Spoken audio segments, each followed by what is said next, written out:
I look like I'm in focus. I don't know if I really am or not, but I look like I am. We'll see. I'll look at this later and go, whoops, should have done that a little bit better. Well, I'm relaxing for a few minutes. I'm getting ready to go back to the library and pick up another book on cinematography. I'm not sure which one it is. I use the interlibrary loan so I can get books from all over the state. I'm not sure where this one is coming from. The two I got yesterday, I'm about a third of the way through one of them already. It's really neat. It starts in the silent film era and how things transition from stationary objects, sort of the object reporting, the object recording, to more narrative use to be able to tell stories, and how camera movement started to change things. And I guess the mid-20s or so, camera movement became a big deal. And then when talkies came along, right after the silent era, that they'd already developed this capability of moving cameras around. It's a fun read. It's interesting. I think we all love our films, we all love cinema, but we really don't understand necessarily how it all came about and the history of what we have. And I think that's important as we begin to do more and more photography, hopefully to do more and more of the news-type photography that I like to do and that I'd like more people to be able to do, recording the lifestyles of who we are, what we do, what goes on around us, the things we see, the things we do. And that kind of follows in a conversation that I had with someone today. I'm photographing a couple of the guys that I've photographed before who work with the city. They part of the group that you would have to call them the arborists. They're the ones who trim the trees around all the power lines. And I had that conversation today with one of them, wanting to know how long I'd been doing this. And I said, well, the original start was when I was 12 years old. He kind of laughed because, that's not really what he was asking. But it did start when I was 12 years old. And I'd mentioned before about the book that was so important to me, which was The Family of Man, which had been given to me by my mom. I'll link to it below. I highly recommend that everyone either get their own copy of The Family of Man, go to the library and borrow it, look online at the photographs, look at the Wikipedia page to see what it was all about. It turned out to have some controversy to it, and probably should in today's view of the world, but it's still worth knowing that that's how it all began for me. I then went on to tell him how I got to do what I'm doing now, which is being the retired news photographer. I retired from the Associated Press in 2004.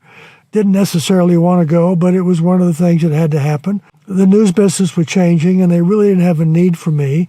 They replaced me after I left for a very short period of time, and then there's no one in my job now, and there are fewer photographers in the small bureaus than there ever were before, which I think in some ways is kind of a mistake.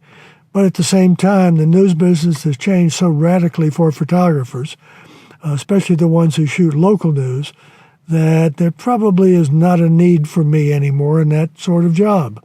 There's a need for you if you're working in the big bureaus, covering the major stories, but small-town photography has kind of disappeared in newspapers and certainly disappeared in the wire service. That's a whole new big discussion. I'd like to have that discussion one day.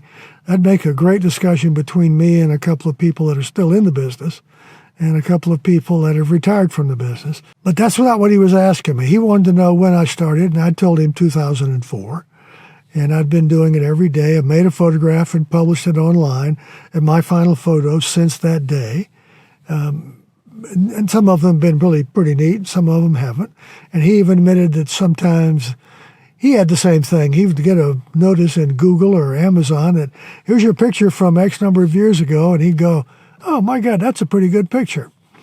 And I get that every now and then.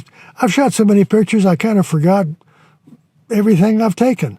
I even have a collection on Tumblr called People I've Photographed Whose Names I've Forgotten.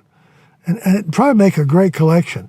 I should go back and pull out more of those. I could probably do an art piece of people I've photographed whose names I've forgotten. There's not a real big point to all of this other than I think it's important that you begin to make photographs that are going to help tell your story. Tomorrow, I may tell the story of my mother's obituary and a conversation I had with my wife about my obituary. That would be an interesting discussion, because I think we're all important and want to know how we're going to be remembered, how people are going to remember us. My wife went to a funeral this morning, and I've not spoken to her afterwards, but I want to hear about the eulogy. I want to hear what people had to say about this woman, a friend of ours. Be interesting to hear what her verbal obit is, the eulogy is, from her friends. Just make photographs. Make photographs, please. Collect them in a way that the family gets to see them, that they get to remember them, that one day they will show up in their feed, whether it be off of Google or Amazon or whatever new thing comes along to replace the both of them, whether it be in a photo album or hidden on the back pages of the family Bible, or however you may want to put them together. Make photographs, show them to people, tell your story real quick. Do it now, don't wait. I'm not waiting. I'm going to make a lot more photographs. I did some today. Don't know what they're going to look like. I do the edit. I expect them to be something that's kind of new and different.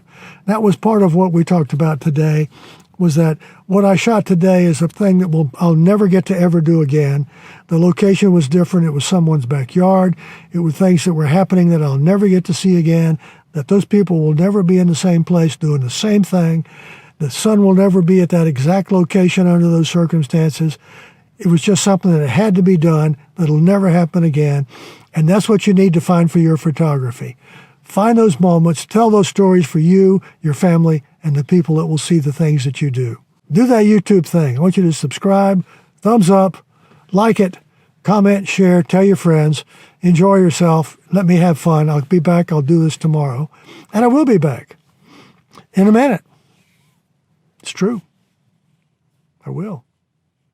I promise.